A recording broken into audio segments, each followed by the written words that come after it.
In August 1995, 17-year-old Anne Marchal and her 19-year-old friend Jefje Lambrechts go on a camping holiday with a group of friends to Blankenberge on Belgium's North Sea coast, despite the reservations of Anne's father, Paul. This was her first time on holiday without any parents. We talked about this with her and she said, "Dad, I'm turning 18.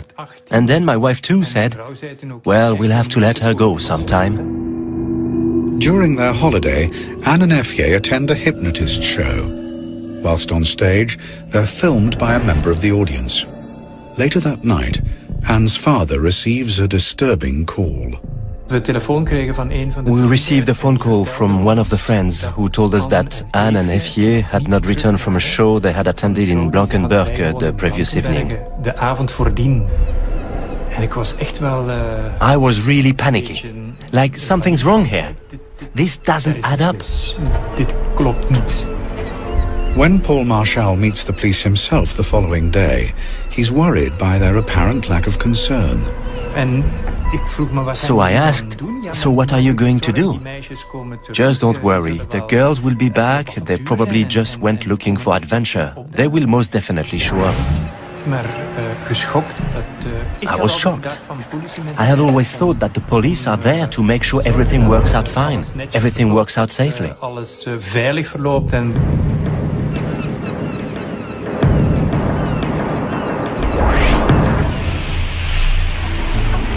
Paul Marchal returns home and begins his own campaign to find his daughter. No posters or searches were made, so we were going to do it ourselves. He is not the only parent searching for a missing child that summer in Belgium. Only 8 weeks before Anne and Jefje disappeared, 8-year-olds Melissa Rousseau and Julie Lejeune had vanished from a park near their home in Grasse-Ologne, over 100 miles to the south of Blankenberge. The police have made little progress in finding them. Journalist Douglas de Koning has written about the impact of Belgium's missing children throughout the 90s. It happened so often that kids disappeared. It seemed like some kind of phenomenon we started to live with. Yeah, that happens every summer. Some kids disappear. Children that disappeared from one day to another and that left no trace at all.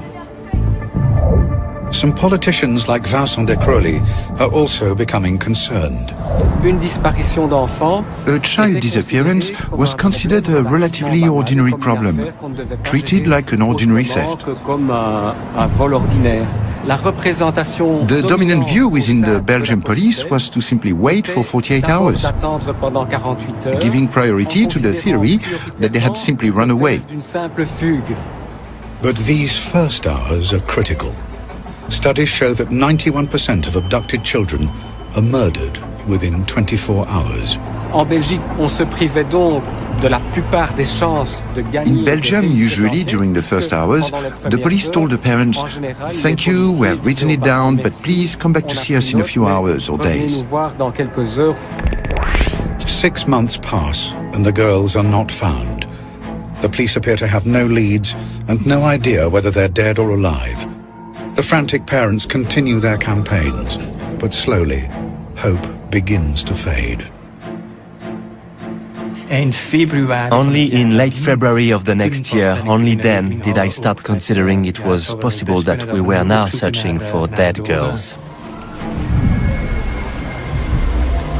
With 4 girls disappearing without trace, are other children in danger? Some are being watched and stalked. Soon, more young girls will disappear.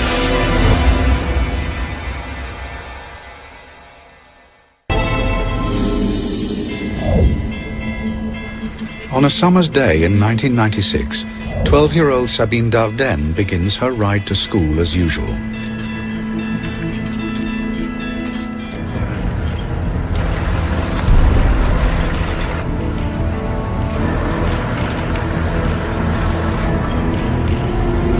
Approche.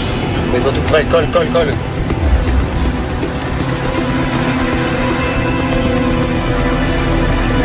Ok, j'y vais.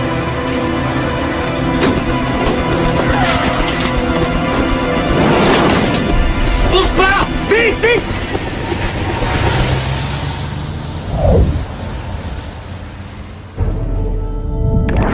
When Sabine goes missing, it becomes Belgium's latest high-profile case that year of a young girl disappearing. In response to growing concern, the authorities establish a missing persons unit to coordinate all the separate investigations. Among the investigators is Albert Priem. We had no clue whatsoever about any known offender. We investigated as many leads as we could, but it really was all negative. We couldn't have believed that one and the same person could be guilty of all these disappearances. That was completely unthinkable, at least at the time. 10 weeks pass, and Sabine's disappearance fades out of the headlines. Then, with investigators still struggling to establish any firm leads, another young girl is targeted. 14-year-old Laetitia Delay is walking home from her local swimming pool in Bertry, southern Belgium. She is snatched off the street in broad daylight.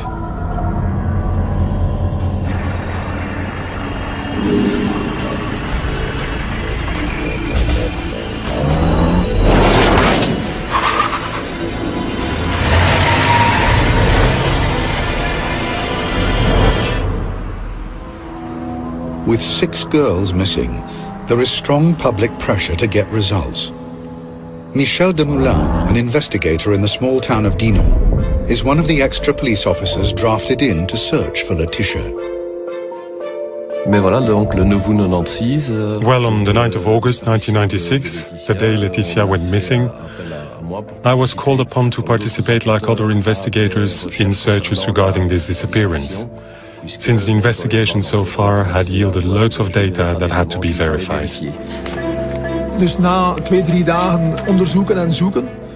After 2 or 3 days of searching, we still hadn't found Laetitia, but we did have a few statements that seemed interesting to us.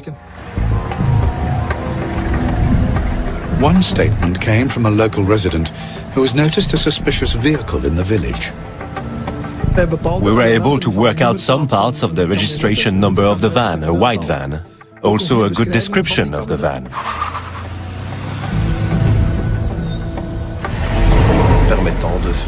Which allowed us to make a connection with someone who had a potential profile on this kind of thing. The van is registered to a 39-year-old father of 3, an unemployed electrician called Marc Dutroux. Demoulin brings Dutroux in for questioning, along with his wife, Michel Martin, and known associate, Michel Lelièvre. I started leading the interrogation of the suspect. I always approach a suspect in the same way, which is to try and make sense of the personality I'm facing.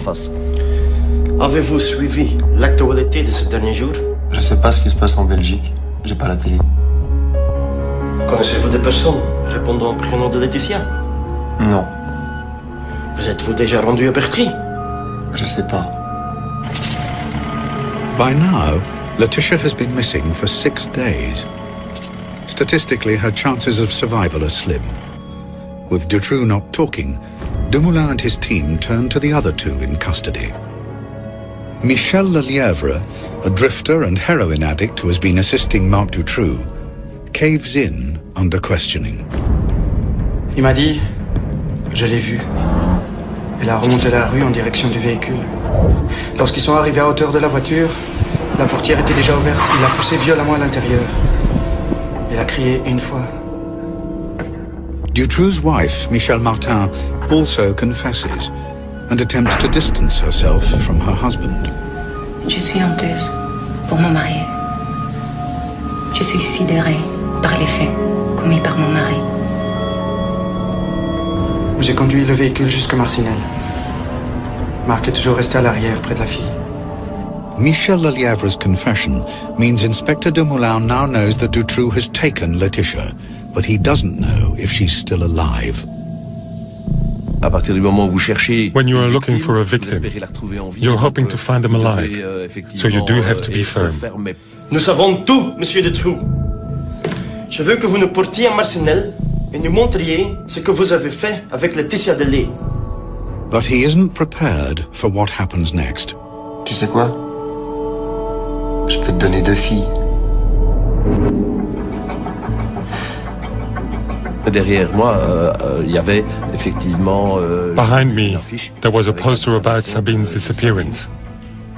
So when he told me the other one's with her, I just cast a brief glance behind me and I said, "Who, Sabine?" And he said yes. I'm telling you, when I hear this, it still gives me the shudders again. Armed with sensational information of the whereabouts of the 2 missing girls, investigators rush Dutroux to a house in Charleroi, in which he claims they're imprisoned. Dumoulin's only hope is that the girls are still alive.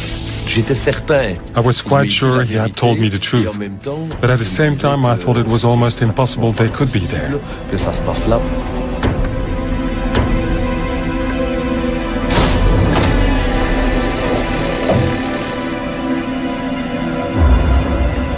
In a tiny, filthy dungeon hidden underneath the house, Dumoulin finds Laetitia Delay abducted 6 days earlier.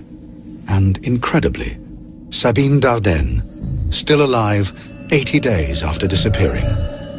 Both girls are exhausted and terrified. When you discover this kind of thing, you go through all kinds of emotions. You're happy, you're angry, you think it's impossible, you feel revolted. These are visions that linger with you for months afterwards.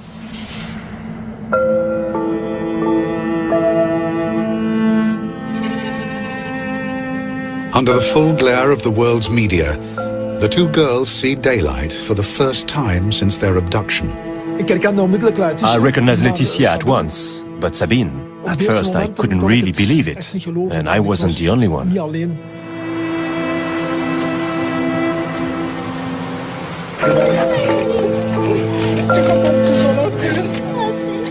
The world witnesses heartbreaking scenes of parents reunited with the daughters they feared dead. The kid couldn't stop crying. Dutroux had deceived her into believing that her family didn't care about her anymore, that she had been completely forgotten by her family, that she didn't exist anymore in their eyes. The way these kids looked, it really gave you the chills, even as a policeman. Finding the girls gives Belgium and some desperate parents hope. I was happy for Sabine and for Laetitia and for their parents, their families, for their friends. And at the same time I thought, you see, we still have hope too.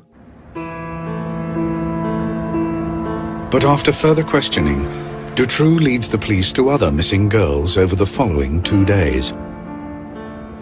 The proceeds of crime and benefit fraud allowed Dutroux to acquire 7 houses, which offered makeshift dump sites for the young girls he abducted. Julie Lejeune and Melissa Rousseau, 2 8-year-old girls who disappeared together in June 1995, are found buried in the back garden of one of his houses. They starved to death when he had been in prison for car theft. When the bodies of Julie and Melissa were discovered, a terrible collective emotional shock went through the country. Dutroux had left his wife, Michelle Martin, to feed Julie and Melissa, but she claimed she was too afraid to go into the dungeon where they were held. Child psychologist Jean-Yves Ayer spoke out about the case. He felt that Dutroux's wife's personality may have played a part in her husband's horrific crimes.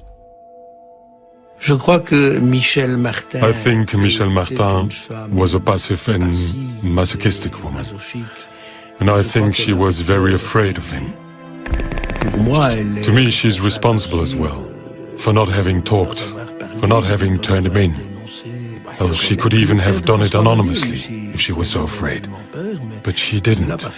17 days after his first confession, Dutroux leads police to a property in the town of Jumet, where investigators discover the bodies of Anne Marchal and Effier Lambrex, who had disappeared while on holiday more than a year earlier.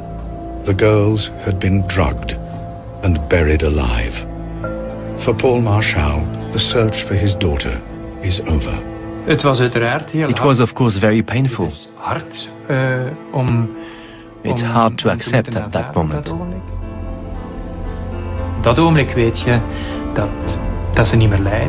You know they're not suffering anymore. They're not there anymore. And you have to learn to live with it.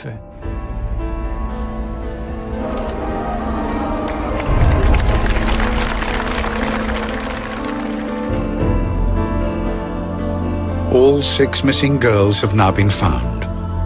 Belgium struggles to come to terms with the tragedy. Throughout the country, there was a lot of distress, a lot of anger, a lot of sadness and incomprehension. The country was facing evil and the slaughter of innocents. Parents wouldn't let their children go out in the streets anymore. Now in custody, it falls to psychologists to assess the character of a man who has readily confessed to committing horrific and callous crimes. My colleagues who carried out the assessment labeled him a perverted psychopath, and not fundamentally a pedophile, in the sense that to him, children weren't an exclusive object of lust. They were an object among others. It is soon established that Dutroux' psychopathic nature could have its roots in a turbulent and loveless childhood that saw him turn to petty crime and sell himself to older men for sex in his teens. He's grown up in a bit traditional family nest for psychopaths. Very dominant mother, very aggressive father, a very egoistic couple, and as a result, a very egoistic young Marc Dutroux. But to fully understand who they're dealing with, investigators speak to Sabine Dardenne, who has survived 11 weeks in Dutroux' clutches. With her testimony, they start to build a profile of a man whose crimes have shocked the world.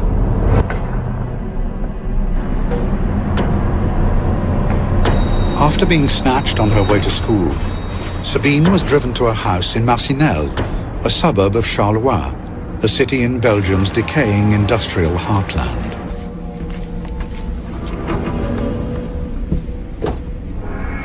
Sabine was drugged by her captor, led upstairs to the first floor, and chained to a bed. She was given an elaborate story by Dutroux, explaining why she had been kidnapped. He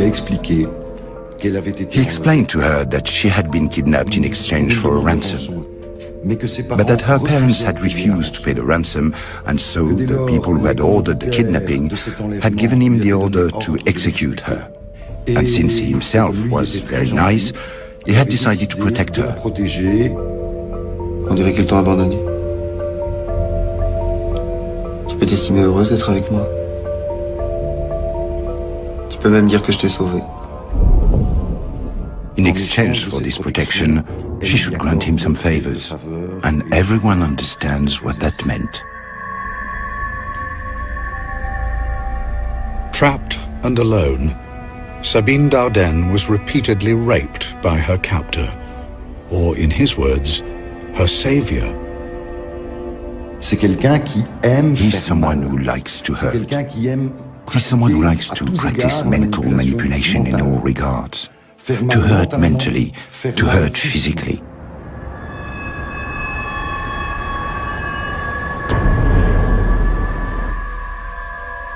As the weeks passed, Sabine was confined to a specially constructed dungeon, 3 feet wide and 9 feet long.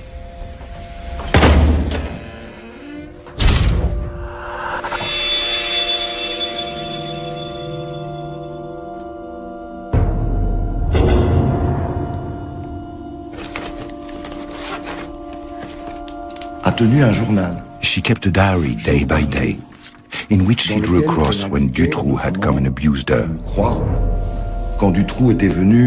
One cross meant it hurt. 2 crosses meant it hurt badly.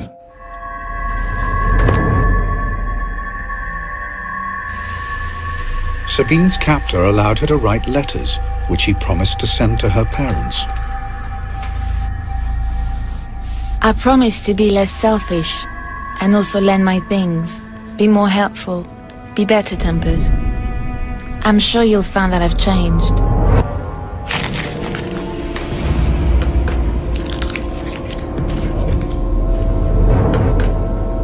But the letters were never sent. I think the majority of children would have interpreted the lack of rescue as a sign their parents no longer cared about them, because there is a naivety about children. Please think long and hard about what I've said. I can't carry on like this for much longer. But Sabine's testimony also raises big questions. How has Marc Dutroux been able to operate so freely and for so long? Could the police have stopped him sooner? Could lives have been saved? As more chilling details emerge, the world looks on in horror as Belgian society approaches meltdown.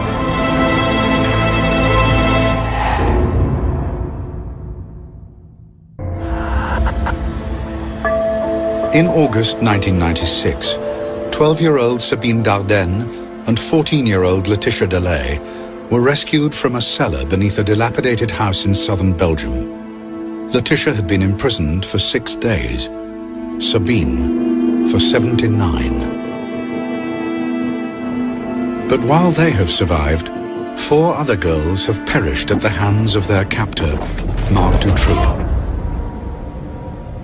Over the next few months, a series of devastating revelations emerge about Dutroux's past and his relationship to the country's authorities. Belgians realize in horror that the police could have arrested him long ago, potentially saving the lives of 4 young girls. The name of Marc Dutroux was in the file less than 2 weeks after the disappearance of Julie and Melissa. So the police had all the information they could only dream of. All the conditions to arrest Marc Dutroux were met many months before his actual arrest. The abductions that followed Julie and Melissa's kidnapping could have been avoided. We are absolutely positive that Dutroux could have been arrested. Information comes to light. In 1989, 6 years before the disappearance of Julie Lejeune and Melissa Rousseau, Dutroux and his wife had been convicted of the abduction and rape of 5 girls. Dutroux was released just 3 years into a 13-year sentence. It was completely predictable that this guy would relapse. A time bomb. A powerful time bomb was ticking. From his release in 1992, warning signs were flashing. A police informant claimed he was asked by Dutroux to help him kidnap a girl. Dutroux's own mother even tipped off police that her son may be hiding girls in his home.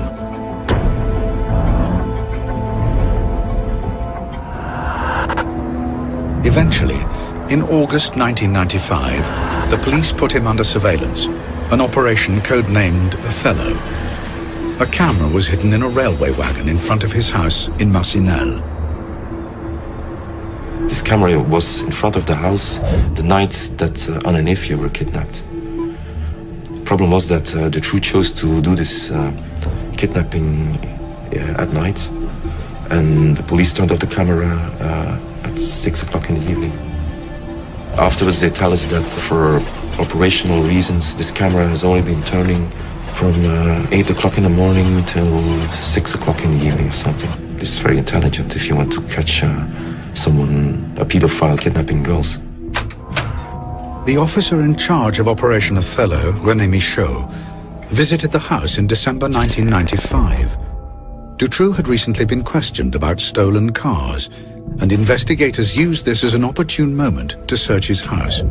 Also present was a locksmith, Alain Lejeune, who was accompanying the police in their search. Qu'est-ce qu'on entend? Il y a des enfants ici? Suddenly, children's voices are heard. You heard these voices and this discussion starts. Did you hear that? Non, ce sont des enfants dehors. Ouais, ils jouent dehors. Ah non, ce bruit vient de l'intérieur. Écoutez, c'est clair. Silence.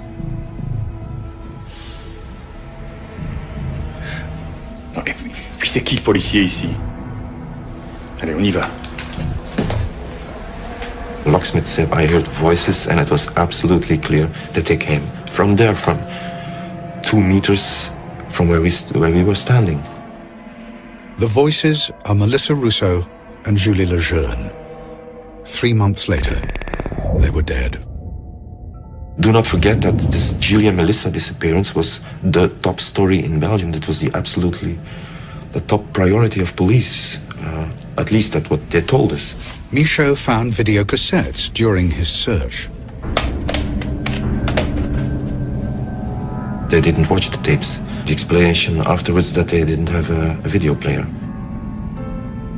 On one of these tapes, we can see Marc Dutroux constructing his cage. The explanation of where it was and how it was constructed was on tape.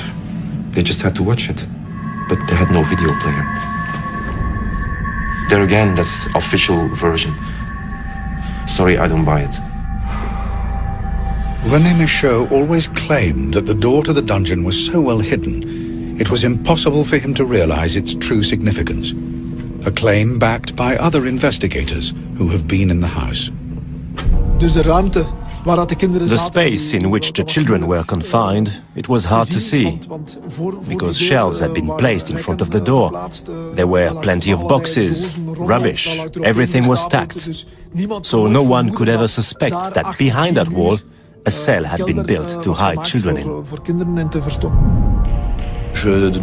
I cannot conceive of any investigator who wouldn't go all out while looking for a missing girl.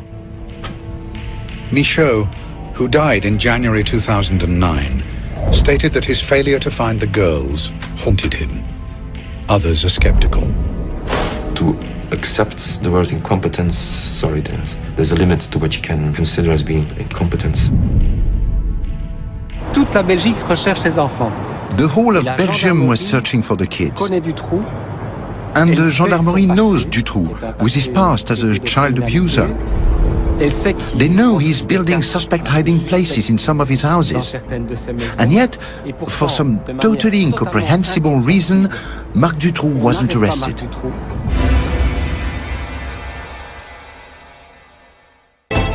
Belgians begin to ask whether Marc Dutroux is being protected by powerful people within the state. While in custody, Dutroux himself fans the flames of conspiracy with a controversial claim which will forever change the global perception of this case. He states he is part of a national paedophile network whose tentacles stretch right to the top of Belgian society. Investigating judge Jean-Marc Connerot is put in charge of preparing the case against Dutroux. He is determined to get the truth. Connerot arrests known associates of Dutroux. One of these is Michel Nihoul, a well-connected Brussels businessman and pub owner. He's a part of this scene of sex parties in Brussels in the early 80s. He's the kind of guy telling stories about tapes that allow him to blackmail a minister, being involved in some kind of crime. After a public appeal, 11 previous victims of Dutroux come forward. They are known as X-witnesses, and each is given a code name. X1 is Regina Louf. I saw him on TV and all these people yelling at him, and it was a very strange experience for me.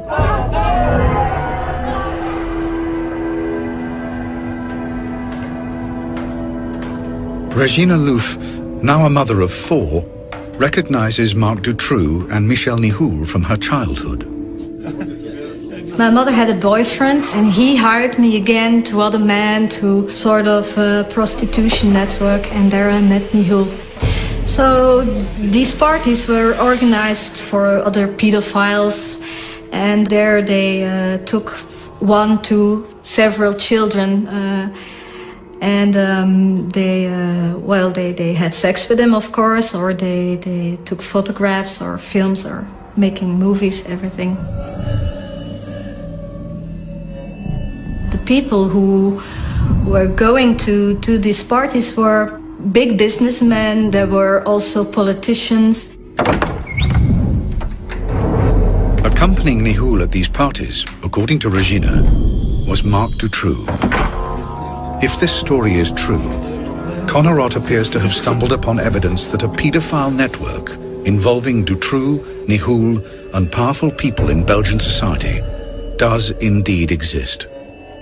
It falls to Rudy Hoskins to investigate the claims of Regina Louf. She talked about lots of people, a lot of notorious people in Belgium, could be politicians or people from corporates, stuff like that. Also people from the police. It's difficult to say what the first impression was. It was a young woman with quite some problems, I think, in her head, honestly. Yeah. That they are skeptical, I think it's logical.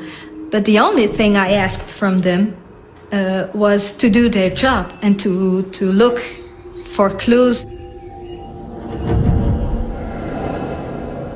Then Regina Louf provides extensive details of the unsolved murder of 15-year-old Christina van Hees, whose body was discovered in a disused farm on the outskirts of Brussels in 1984. We found evidence in the old murder file about the autopsy of the corpse that corroborated her story.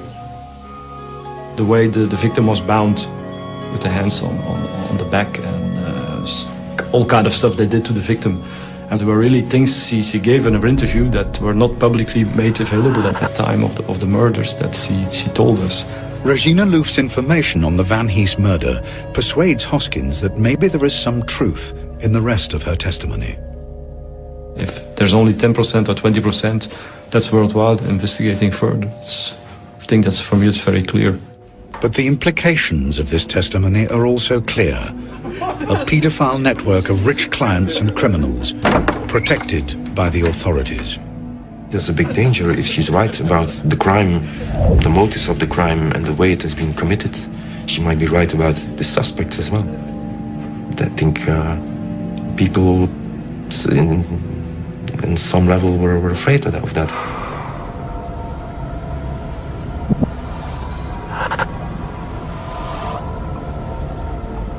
However, Judge Connerot's investigation into Regina Louf's claim of the existence of a powerful paedophile network is suddenly brought to a halt. In October 1996, he is sacked. His attendance at a dinner thrown by the families of Dutroux's victims is deemed a conflict of interest by his superiors in the Ministry of Justice.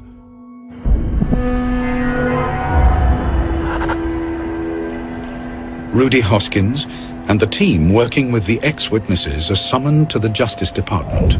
We were just informed during that meeting that already, as from today, you stop your investigation. And that was it. We were going too far for some people. Don't ask me who, I have no idea, and why, no idea. I still ask myself the same question, but we touched upon something that was not supposed to get out in the open. Connerot's dismissal has a devastating effect on public confidence in the Dutroux investigation. I am covering criminal investigations in this country for 15 years. I can't give you hundreds of names of judges having dinner with victims, with lawyers, with suspects. This happens all the time. In Connerot heb ik I always believed in Connerot. This stank and still stinks, in my opinion. Altijd, vind ik. Hundreds of thousands of Belgians agree. On the 20th of October 1996, national outrage boils over at a huge march organized by the families of Dutroux's victims. There was a sense of total disbelief, a sense of revolt, a sense of this can't go any further like this. 300,000 people march through Brussels. Workers across the country go on strike, and firemen turn their hoses on government buildings to symbolically cleanse official corruption. Belgium stands on the brink of revolution.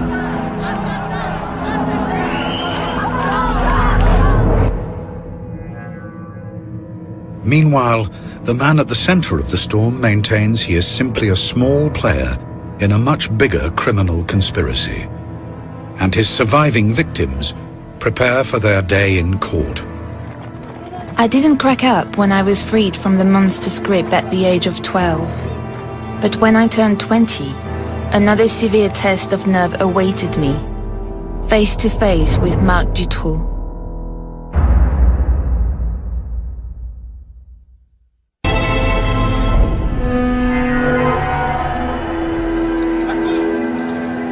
In 2004, Sabine Dardenne and Laetitia Delay attend the trial of the man who held them captive in his dungeon.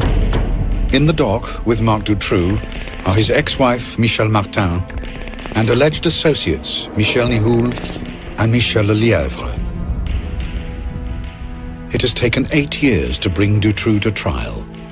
Officially, this is because the authorities have had to spend years investigating hundreds of leads into paedophile networks, which the police are convinced don't exist. One thinks the trial will take place in 98-99. Some dreamers said 2000. No, well, 2004. Because of all the dead ends the investigation was led into, this whole series of way-out leads. Sabine Dardenne was held captive for 79 days in Dutroux's dungeon in 1996. 8 years later, she gets the chance to confront him at last. Dutroux is a pervert. Dutroux is a predator. Dutroux is a monster. She wanted to face him. She wanted to ask him, why on earth didn't you kill me? A question Dutroux didn't deign to answer.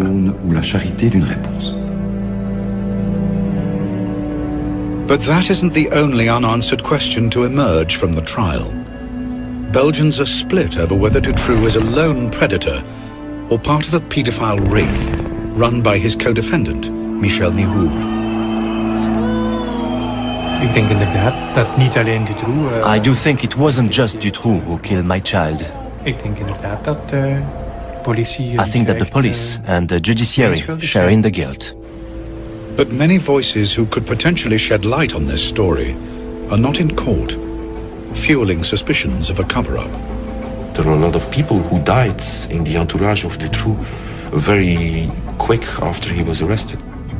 José Stepper is a police informer who claims he has explosive information on Dutroux. He dies 2 days before he is to meet his contact. His family believe he was poisoned. Jean-Paul Tamino is a figure in the Charleroi underground who disappears just as he is supposed to talk to the police. Parts of his body are fished out of the canal on the day of Dutroux's arrest. Francois Rayskins told a friend he'd seen Melissa Rousseau alive in Holland. Before he could tell the police, he was killed on a railway line. In all, 20 people connected with the case had died in suspicious circumstances. Also not appearing is Regina Louf, whose police interviews in 1996 appear to support the existence of a paedophile ring involving rich clients and run by Michel Nihoul. But the police investigation into Regina's claims was halted in 1997. We still ask ourselves the same question, why? We were just doing our work, we were objective. Why the hell did they stop us? She was interviewed by a second team of investigators and her testimony dismissed. They said it right in my face that they didn't believe it anymore and that I was sick in the head and that I just only wanted attention. By 2004, Regina Louf's character and testimony are bitterly disputed.